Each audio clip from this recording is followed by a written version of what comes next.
I'm Vinnie Politan. The subject of my investigation is the shocking quadruple murder that wiped out a family but spared a baby. Austin Drummond was recently released from prison when investigators say he committed an unthinkable act. Here's the story. Austin Drummond is accused of unleashing a night of horror in rural Tennessee that left 4 people dead and an entire community gripped with fear. Authorities say Drummond went on a violent rampage, killing multiple family members in cold blood before vanishing into the night. The manhunt that followed spanned days, with heavily armed officers scouring the woods, the fields, and back roads, warning residents to lock their doors. In the chaos, a baby was spared, a haunting detail that raised even more questions about motive and mercy. Drummond's capture brought a tense end to the search, but not to the nightmare. Prosecutors say the evidence paints a picture of a calculated brutality. Now, as the charges mount, the families of the victims are left to face a devastating truth. The killer they once knew came from within their own circle. This case will test justice and the community's soul. Chilling case, absolutely chilling, but there's this whole twist with the baby, and everyone is looking at this and trying to understand what happened here. That's what we're going to do during this program, is really dive into the details of all of this and try to answer some of those questions. Now, Kim Hamill, the mother of the victim, James Wilson, spoke with WREG after a hearing and spoke about the severity of this crime. That's what I think people understand. He took them all. It's not just the loss of our son. I know. It's the loss of our daughter-in-law, of Braden, of everybody, of Courtney. It's a whole family gone. Yeah. You know? Yeah, it's unbelievable. So we're gonna be here every chance we get. We're gonna be right here for our son, because he cannot be here. Those words, he took them all. He took them all. A lot of times when a victim shows up at a hearing, they're talking about, their specific loss of one person, and the rest of the family's trying to figure out how to move to the next step. But here, it's alleged that he took them all. You're talking about 4 people. Brings us to the first question in our investigation. Why would Austin Drummond wipe out a whole family? What's going on with this? Here to unpack some of this and help us through, Court TV field reporter Cody Thomas. Cody, great to see you. Answering this question, why, I think first we've got to understand any connection here between this alleged mass murderer and his victims. What do we know? Well, Vinny, what do we know? We know that Austin Drummond did know these people. He knew these 4 family members, but how did he know this collection of people? So, Vinny, what I want to do is break down in a family tree the victims in relation to that surviving baby. So let's take a look at that here now. Of course, we have the parents, Adriana Williams, the mother of the child. She was only 20 years old, and James Wilson, the father of the young infant, only 21 years old. Now, on Adriana's side of the family, the maternal side of the family, you have grandma, Courtney Rose. She's 38 years old, and then you have the maternal uncle who was also murdered, Braden Williams. He was only 15. Now, Vinny, here's where it gets interesting. We have Courtney Rose's sister. Her name and age were not released or have not been released yet.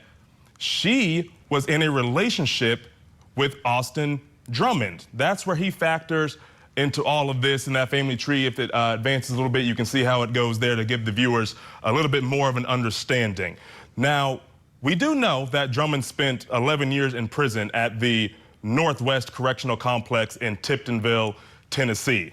Guess who was also a correctional officer at the Northwest Correctional Complex from October of 2023 to October of 2024?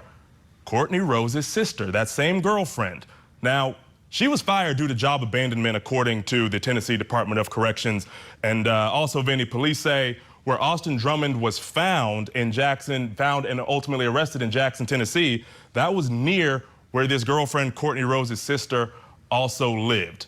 Now, Vinnie, what we also have here, just speaking of locations, we have a map of the prison where Austin was in relation to where the 4 bodies were found. Of course, the prison is at Northwest Correctional Facility in Tiptonville in the northwest corner of Tennessee. You see it there. Now, these bodies were found nearby on Carrington Road in Tiptonville. And Vinnie, that was only 1.6 miles away. So, Vinnie, ultimately, we know at the very least there was some relation here between Austin Drummond and this family, but we still don't know why he did this, an exact motive. Here's what police had to say about a motive. Take a listen.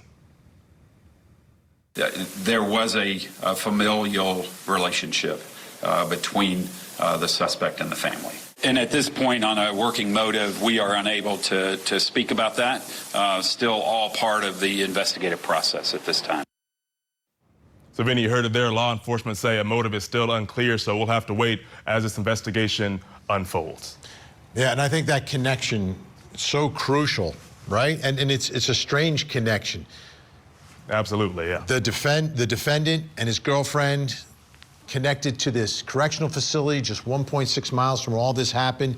She's connected to the family. They know him. Cody, thanks so much. I know you're going to stick around. All right, let's bring in our guest to help answer this question and dive a little deeper. Host of the Outlier podcast and Pop Crime TV, reporter Lauren Conlin. And joining us on the phone tonight, private investigator and founder of Victim News Online, Erica Morse. She's also the host of the all-new podcast, The Delphi Dirt. You absolutely want to download that one. Okay, Lauren Conlin, let me begin with you. Trying to understand why, to me, I think we have to look at the connection and the connection that Cody pointed out. So this was not random. This was not stranger on stranger crime. These are people who knew each other, and there's something in those relationships, I think. Absolutely, Vinnie. But what we know right now is essentially that Austin Drummond is a very sick and disturbed individual. And my understanding, again, we are in the very early stages of the investigation, but drugs most definitely are playing some kind of a role here.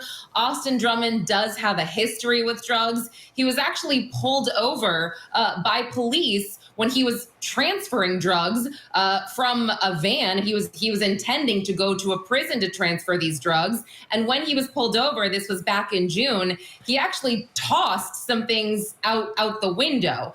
And this is per a local affiliate in Tennessee. They were reporting on this. And additionally, they also believed that they were doing these drone drug drops. So they were using drones. And I have to wonder, was one of the victims involved in this somehow and maybe assisting? And this is not me shaming them at all, but, you know, just the connection between Courtney Rose and her sister and Austin, it got me thinking. Erica Morse, it seems like there's a lot to dive into here, right? You've got a defendant who is connected to a woman who was part of the correctional facility, but more importantly, the sister of one of the victims here. There's absolutely, these are people who know each other, might have something in the relationship, whether it's a business relationship or personal. It seems like you should be able to uncover the why of it here. Well, let's first say how critical the why is to uncover. And let's not minimize that. Motive is key in this entire thing, because I'm afraid that he's not a one-man band on this one, Vinnie. There are too many variables, you know. I kind of just hear Delphi going on in my head, and it's not the only case that stands out. But we've got this correctional officer angle. We have 4 victims, which tells me that he isolated everyone, or he isolated that baby from everyone, and that scares the daylights out of me, because I now have to wonder why that baby survived. Was there a premeditated effort? Was there another crime intended here? Was that a random drop-off where this baby ended up, or was this a premeditated? Was this a potential drop to sell a child? Was this a trade? There are all of these other elements. And then when you look into his history of gang activity, which makes no sense, literally, it makes no sense. Even with his imprisonment history, it doesn't make sense for him to be a vice lord.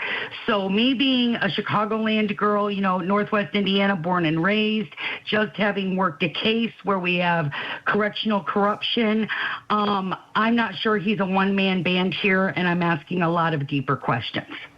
Yeah, Lauren, that's the potentially the other shoe to drop in all of this is understanding why and understanding if there is more to it, to this mass murder. We know 3 other people were arrested, and it seems they were arrested for things happening accessory after the fact in perhaps helping him stay away from police. But I think Erica's onto something here. There is much more to this story, perhaps more people involved. Yeah, I mean, anything is possible at this point. Like I said, it's so early, but I think that Austin Drummond, because he is a career criminal, he knows he's going back to prison at some point, and he doesn't care. I feel like he is very comfortable in prison. He gets 3 meals a day. He has a nice cot to sleep on. And more importantly, Vinny, I think that him leaving this sweet baby alive, I don't think I mean, in my opinion, I think it's more of maybe him losing the reputation he has in prison. Because again, I think he knows he's going to go back, and nobody likes a baby killer at all. I think that he would be completely isolated if he killed a baby. So, you know, there you go. He can say, oh, look what I did. You know, I murked 4 people, but I left the baby. It's gross. I think that's the reality. I think that's a very, very significant point. Very significant. If you know you're going back in, you don't want to be going back in known as the baby killer. Lauren Conlin, Erica Moore sticking around. Coming up next, how was Austin Drummond caught? The public, you know, the opinion was terror. I mean, here locally in Jackson, everybody in the area, at least, was on edge. Saturday nights on ION is our night. Let's go! Double headers every Saturday at 7 and 10 p.m. Eastern.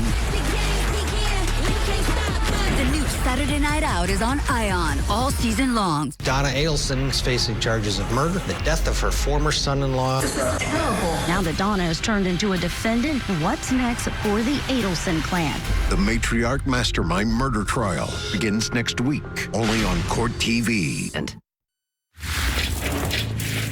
the public, you know, the opinion was terror. I mean, here locally in Jackson, everybody in the area, at least, was on edge for coming up on, I guess, what? It's a week that this has been going on, but they've been on edge for 5 days since they found his car. Kiefer Engels from local radio station there talking about the terror that folks were feeling in this part of Tennessee when they knew a mass murderer was on the loose. And then they started to see the surveillance videos. This guy is creeping around in people's backyards, trying to find unlocked doors, looking for a place to stay. All the while, you will notice that he is carrying his weapon with him. That's dangerous. That is so dangerous. Well, eventually, he was caught. Here was the big announcement. We're here today to confirm that Austin Drummond has been taken into custody. More importantly, his capture occurred without any further harm to the public or to any law enforcement officers. The outcome, as the director referred to, is the direct result of incredible coordination, skill, and determination shown by our local, state, and federal partners. It's a powerful example of what can happen when law enforcement agencies work together with the community, who have a shared mission and a singular focus. He thought he could outrun us, but he was wrong. That's because together, we cannot be stopped. Law enforcement from every level and the people who call West Tennessee home did our parts. And that brings us to the next question in our investigation. It's about the capture. How was Austin Drummond caught? Here to help with our investigation, Lauren Conlon, and still with us on the phone, Erica Morse. Erica, you know, we started seeing surveillance videos, once again proving the power of involving the public in these unsolved cases, these manhunts, these murder mysteries, everything. I think it's a lesson for law enforcement to be transparent and reach out. The public will help you. Absolutely, the public will help, especially for a guy like this who was public enemy number one.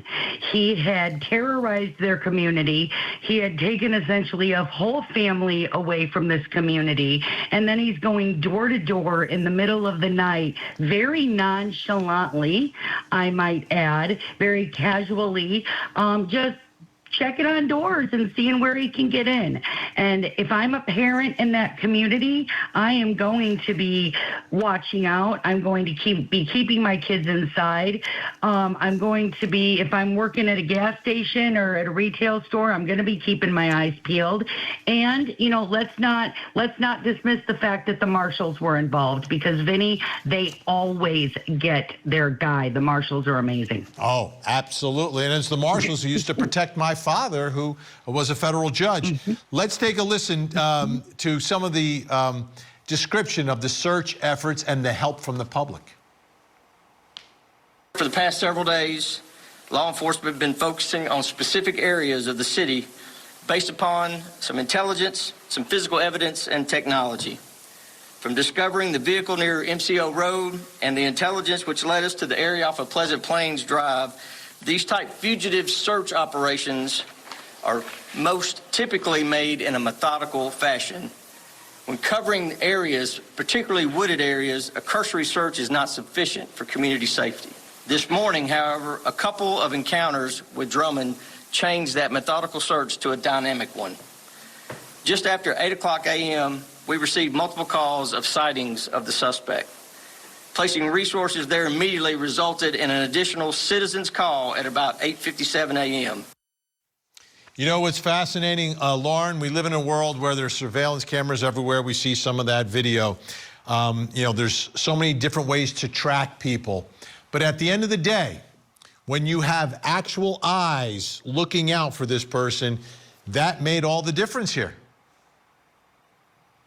Yes, and I think it also was pretty incredible, the fact that Drummond's face was plastered everywhere. So when this man, I believe he worked for a local construction company, when he spotted this strange figure walking in the woods, I mean, he zeroed in and he immediately knew that it was Austin Drummond, and he called law enforcement. And I just go back to the surveillance video where Austin Drummond was captured just casually carrying that AR-15. And I know he was hiding it in someone's pool house, I believe. And I just kept thinking to myself, thank the Lord that the homeowner did not come out and see him or call him out, because, I mean, who knows what he would have done? There could have been absolutely more carnage, because this guy, I mean, he is just unhinged. I think that is the word. He is completely unhinged. Let's take a listen to that citizen, one of the citizens who called. There were two different ones. This is Ricardo Contreras speaking to a local radio station. We are working over here, and we saw the guy walking in the middle of the woods. Thank you. And we told, like, you know, nobody wants to walk in the middle of the wood, in the middle of this stuff. So we was kind of like very sure it was the guy. So I called the police immediately when the guy was walking right there, and kind of like give them the location and everything. And they'd be hearing about, you know, actually I was on the phone when they got here. Yeah, Erica Morse, quick response from law enforcement. He is still on with 911 as they're pulling up, getting ready to capture this wanted fugitive. I love it. And that's the response you would expect, you know, from this intensity of this search. I mean, they clearly had a perimeter around certain areas. They were closing ranks based on those sightings. The sheriff, I believe it was in the press conference, had said that they found some evidence. I'm guessing there was something that was found in a wooded area, or maybe heading into the city, so they could kind of track where they thought he was going. If they had any type of a signature on a digital device or anything, they would have pulled out every single stop, because as Lauren said, and rightfully so, we have no idea who else could have been victimized had there been another physical encounter. Lauren Conlon, are you shocked that he went somewhat peacefully, that there wasn't a shootout with police? No, I'm not, because as I mentioned before, Vinny, I think this guy knows that prison is his home forever. And I think he likes it that way. I think he thinks he's the king and he's comfortable, and he, you know, he has no fear. And I think that is just what has been so terrifying about this entire ordeal. And I really pray for the families here. And I believe that James and Adriana, I believe that they did something to save their baby's life that day. Something happened. You know, maybe we'll find out about it soon enough, but I really think that they also helped keep that baby alive. Erica, were you surprised that he stayed in the area? He didn't leave. He had time to flee, but he didn't.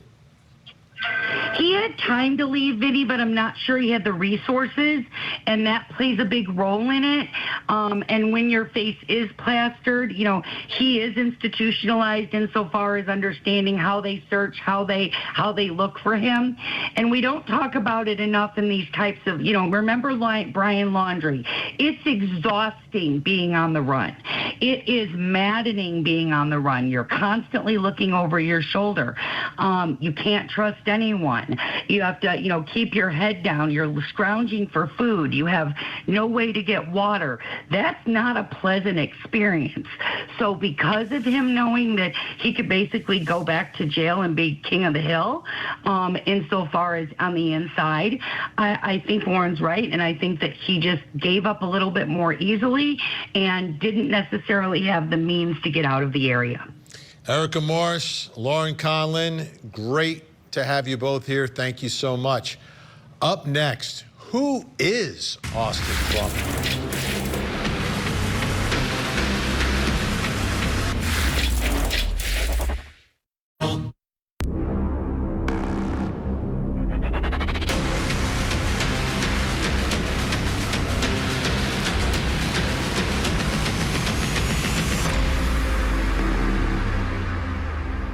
I'm Vinnie Politan. We continue our investigation of the brutal murders of 4 family members in Tennessee and the miraculous survival of a little baby.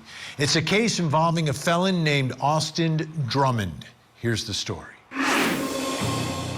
An abandoned baby, alone, helpless and crying, left on a stranger's yard. Then a manhunt for suspected mass murderer Austin Drummond. Authorities say Drummond, wanted for a brutal quadruple murder in rural Tennessee, fled into the night after allegedly slaughtering 4 victims, all from the same family, in cold blood. But in the middle of the carnage, the infant was spared, a haunting twist that leaves investigators asking, why? Was it a moment of mercy or part of a twisted plan? For days, law enforcement combed dense woods and back roads, warning residents to stay inside as the manhunt intensified. Armed officers moved door to door, helicopters circled overhead, and the tension was palpable. Each hour that passed without an arrest stoked fear and fury in the small community. When Drummond was finally captured, relief swept through. But the image of that abandoned baby remains a chilling reminder of innocence left in the wake of unimaginable evil. Unimaginable evil is the way you have to describe what happened here in wiping out a family. And everyone was young. Mom and dad, 20 and 21 years old. The uncle, just 15. Grandma, only 38 years old. But the baby was spared. So I had an opportunity to speak with Kiefer Engels and Danny Goodman. Kiefer, local reporter there covering the story, and Danny Goodman, the DA handling the prosecution of this case. Here's what they told me. Yeah, I mean, grew up in Jackson, Tennessee. He was in the same Dixie Youth baseball league as I was growing up, or the same age. So, I mean, a couple years after that is when he was arrested for his first, and what got him into prison for this. It was an armed robbery over on Highland Avenue here in Jackson of a gas station. He was a violent offender that we already knew about, and we knew that he was armed. We knew that he was desperate, and I was just extremely concerned that it may not turn out as well as it did. There's a guy that law enforcement was familiar with before all of this. Yet someone who's local, grew up in the area, played baseball, wasn't that old when he got in trouble for the very first time. Brings us to the next question in our investigation. Who is Austin Drummond? What do we know about him? What are the details of this life? Let's bring in our guests, helping us through all this. Court TV field reporter Cody Thomas, bringing him back. Cody, what do we know? What have we learned about Austin Drummond? Well, Vinny, you just heard from our previous guest there on the program. This guy is the epitome of a career criminal. I mean, dating back when he was only 16 years old is when he committed that armed robbery that our guest just spoke about. And remember, Vinny, he's only 28 now, so he essentially grew into adulthood behind bars. And in fact, he was actually out on bail on another attempted murder charge when he was arrested and charged with these 4 new murders. But what I want to do now is have our guests or have our viewers take a listen to the DA, Danny Goodman, again during a press conference and again on our program, talking about the things that Drummond was getting into while behind bars. Take a listen. Austin Drummond was convicted in Madison County several years ago for an aggravated robbery. He was sentenced to the Tennessee Department of Corrections, and he was housed at Northwest Correctional, which is in Tiptonville in Lake County. He completed that sentence. So it's what we call flattening the sentence. So he doesn't actually come out on parole or probation. He's just released because he's done all of his time in prison. He actually had 2 charges, or more than 2, but 2 separate incidents that took place while he was incarcerated. The first was he had some drug charges. He had possession of methamphetamine with intent to sell or deliver, which was inside the prison. And we actually indicted him for that and brought him to court, started that process. And then while that case was pending, he has another charge for attempted murder of another inmate while he was incarcerated. We indicted him for that case also.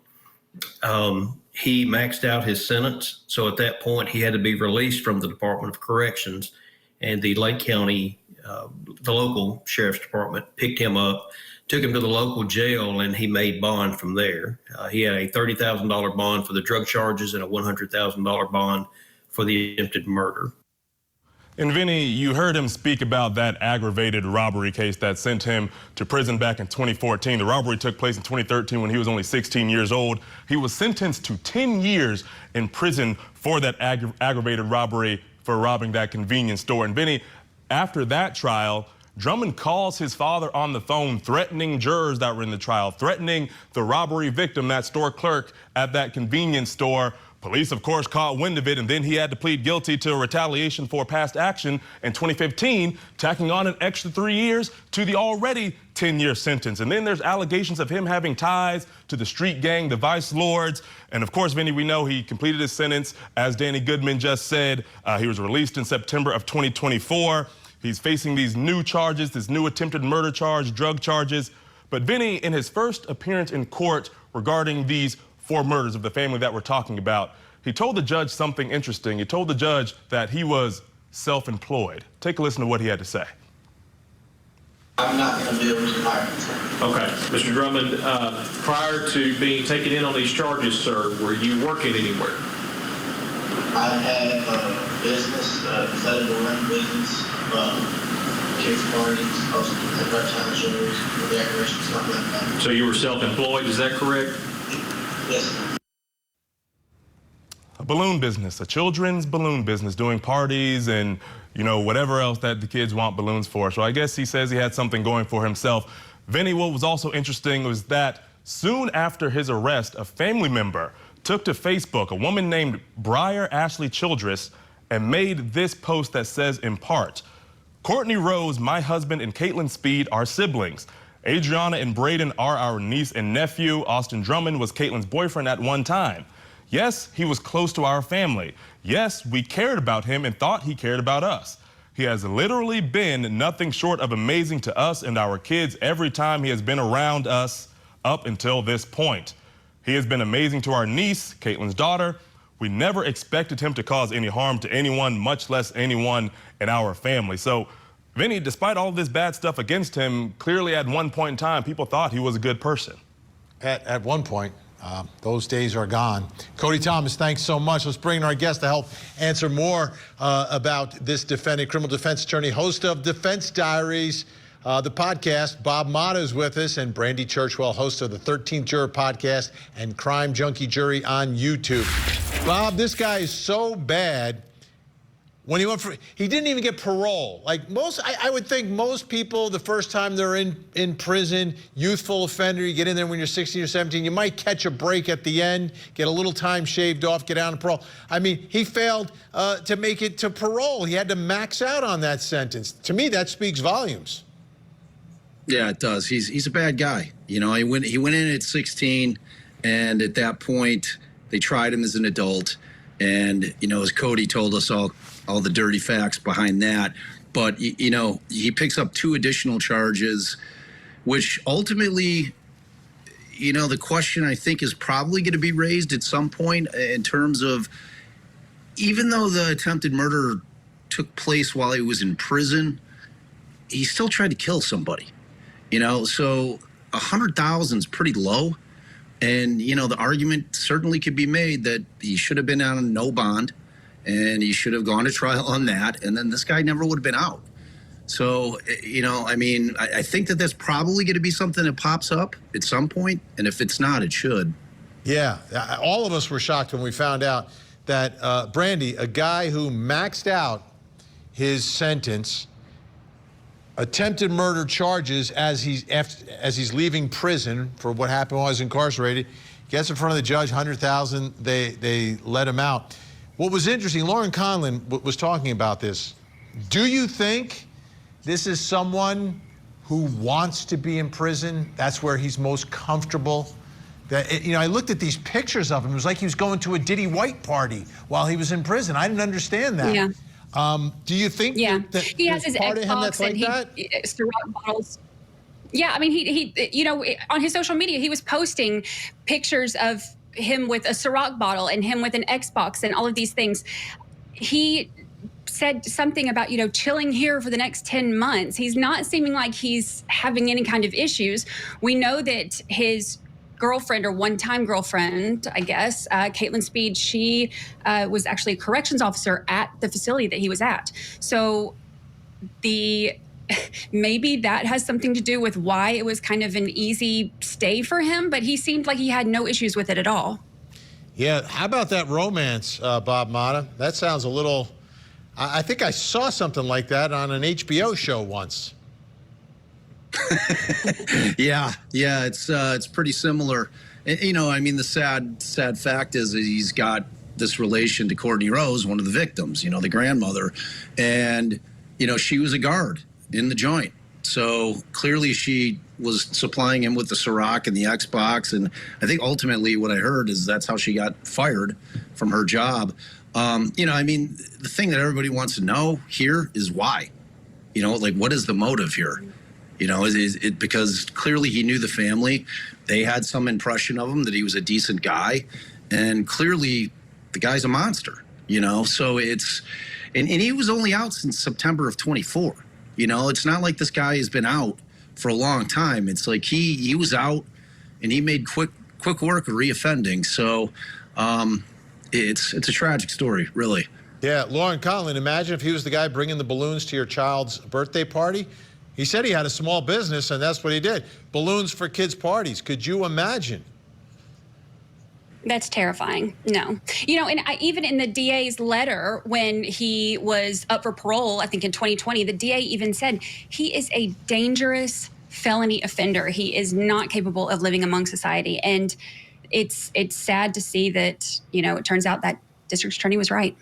Yeah, and when we talk about his relationship, Brandy, in being connected in some way to those 4 victims, I think that's where the answer comes from. You know, what was the nature of that relationship? And I've got to think that's at the heart of what happened that day when 4 people were wiped from the face of the earth. Yeah. I know, I saw that the, maternity pictures that he was taking with, where he's expecting a baby now with Caitlin Speed. So I can't help but wonder if that's part of maybe why, the little baby was saved. I don't know. Wow. Unbelievable. Brandy Churchwell, 13th Juror Podcast, Crime Junkie. Great to see you. Bob's going to stick around for a minute. Still to come, will saving the baby save his life? And to the baby girl who will tell one day her story of survival, we look forward to all that you will do. A woman's remains found scattered throughout a 3-mile area. Now, a former naval officer stands trial accused of killing his wife. The Dismembered Wife Murder Trial. Live coverage weekdays, 8/7 Central on Court TV. These are the cases that captivated the world. Couldn't keep my life straight. They were killed by their own children. That challenged the legal system and ourselves. Court TV, Legendary Trials. The families in Lake County who lost loved ones, Drummond's arrest cannot restore what has been taken from you. We only hope that we could have helped give you assurance that justice will be had. And to the baby girl who will tell one day her story of survival, we look forward to all that you will do. And the one unusual twist in this entire, well, there are a few of them, but the biggest one is the fact that Austin Drummond allegedly made sure the baby was okay and removed the baby from that home after allegedly murdering the 4 adults who could have or the 4 people, 3 of them were adults, that could have taken care of that baby. I want you to take a listen to the district attorney, Danny Goodman, on Court TV, talking about what Drummond allegedly did with the baby in order to ensure her safety. The baby was left on the side of the road. And fortunately, once again, he blew the horn, got the attention of individuals who were outside, pointed to the baby and left. He had some compassion. Obviously, he's a very violent, ruthless person, but the only thing we know is he just did not have it in him to kill a child. All right, so there's the DA who's going to prosecute him, talking about some level of compassion that he seemingly showed there. Let me show you, though, what the same DA did in court the next day, making a big announcement. Your Honor, at this time, the state intends to seek the death penalty. This is a capital case. We're asking that he be held without bond. In addition to that, he has a bond out of circuit court. We have filed motions to revoke those bonds. That will be heard later in the month of August in circuit court. It's a death penalty case. It's a capital case. He's not getting bonded out this time, number one. Number two, he's facing the ultimate punishment in Tennessee, which brings me to the next question in our investigation. Will saving the baby save his life? Here to help with our investigation, still with us, Bob Mott, also joining us, Tennessee criminal defense attorney Robin Flores. Great to have you both here. Robin, what are your thoughts here? The fact that he took action, he didn't just not kill the baby, he took action to make sure the baby that someone was there to take care of the baby. Will that potentially save his life if this gets to a penalty phase? Not under Tennessee statutes. Tennessee has a very specific set of statutes dealing with aggravating circumstances to seek the death penalty and mitigating circumstances. Looking them over tonight, don't see anywhere in there where he's saving the victim of his crimes that would mitigate the death penalty. But I look at this a little differently. I don't look at this as any kind of compassion. This appears to me to be a manipulative act on this fellow's part.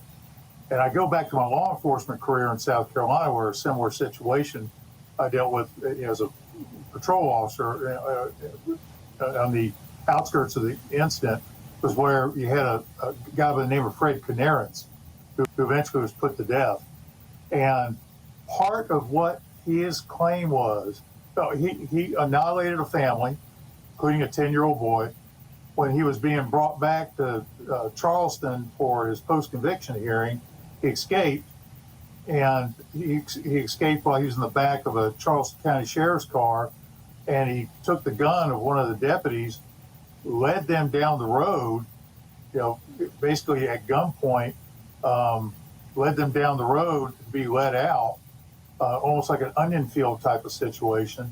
And then a part of his defense in his capital murder case, he claimed that, if I were so vicious to get the death penalty, then why didn't I kill these two sheriff's deputies, which was a man and a woman at the time? I was in law enforcement at the time down there. Remember that very well.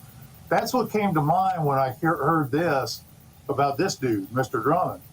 That was, I love that analogy, Robin. That makes some sense to me. It absolutely does. Bob Mott, what are your thoughts about the impact of this twist to this case, that in this house where there were 5 people, 4 are gone, but the baby is spared and is taken, and actually probably speeds up his capture because they're able to quickly identify the baby, find the crime scene, and then start tracking down this killer.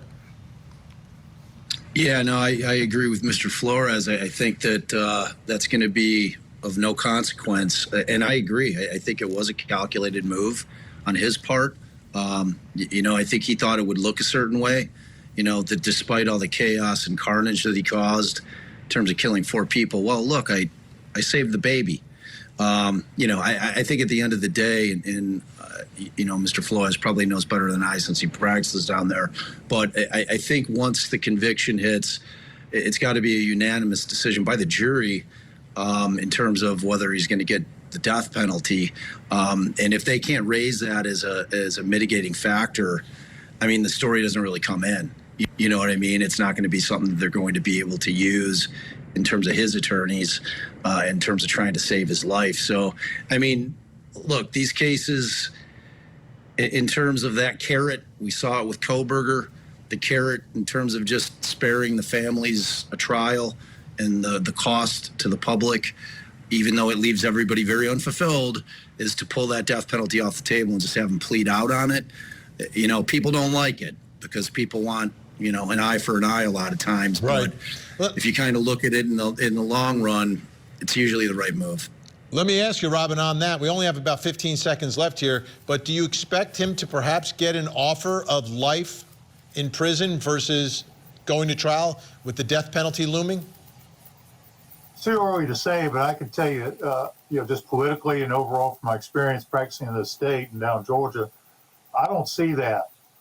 I see that this prosecutor is going to go after him pretty hard. I mean, look, the man was already out on a very severe crime. That meets one of the factors. And the other one, he did another attempted murder. Yeah, this he's got a history. Worse.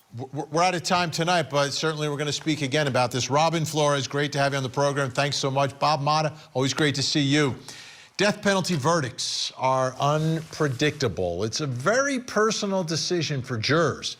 But if Drummond is convicted of mass murder, he has very little good that he can talk about. I mean, he has a violent history, has been locked up or on bond his entire adult life. It seems sparing the baby may be his only card, but will the jury think that's enough? I'm Vinnie Politan. We'll keep digging for answers as the investigation continues.